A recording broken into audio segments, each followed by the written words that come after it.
আমাদের তো পাশে সীমান্ত আছে, বাংলাদেশ বর্ডার আছে পাশে।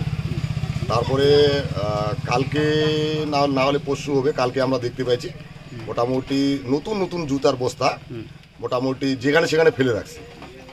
এই বাগান এলাকা আমাদের, হ্যাঁ, বাগান এলাকার ভিতর রাস্তার সাইডে বাগানে এরকম মোটামুটি 10 থেকে 12 বস্তা নতুন নতুন জুতা এইভাবে ফেলছে। তো মোটামুটি আমরা পুরো আতঙ্কে আছি, থানায় আমরা কালকে মৌখিকভাবে জানাইছি। হ্যাঁ, তো বিষয়টা হচ্ছে এটা আবার ভাইরাস টাইরাস নতুন করে, এটা এমনিতে যুদ্ধের পরিস্থিতি দেশে। তারপরে সীমান্তবর্তী এলাকা আমাদের বাংলাদেশের সাথে মোটামুটি অনেকটা লাগোয়া, বর্ডার আছে পাশে। তারপরে এই যে এই আতঙ্কগুলো না, মানে পাবলিক পুরো বিভ্রান্ত হয়ে আছে করে। চা বাগানের লোক বাচ্চা কাচ্চারা জুতা জোড়া নিয়ে যাচ্ছে। তো এখন এইটা যদি ভাইরাসটা ছড়ায়, এইটা আমরা ভয় পাচ্ছি।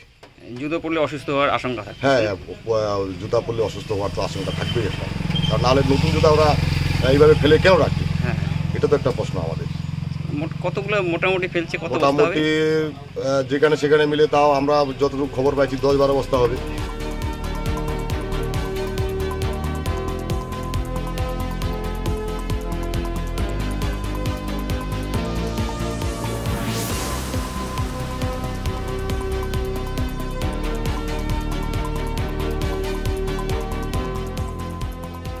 আমাদের গ্রামে জুতা ফেলাচ্ছে, যেখানে সেখানে জুতা ফেলাচ্ছে।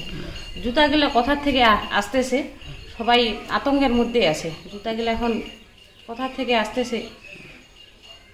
কতগুলো জায়গায় ফেলছে? অনেক জায়গায়। নতুন জুতা? হ্যাঁ, নতুন পুরানা ফেলছে জুতা, অনেক জায়গায় ফেলছে।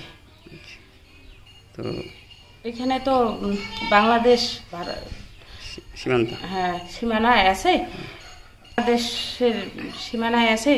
সবাই তো বাচ্চা কাচ্চা আছে, সবাইকে বাচ্চা কাচ্চা আতঙ্কের মধ্যে আছে।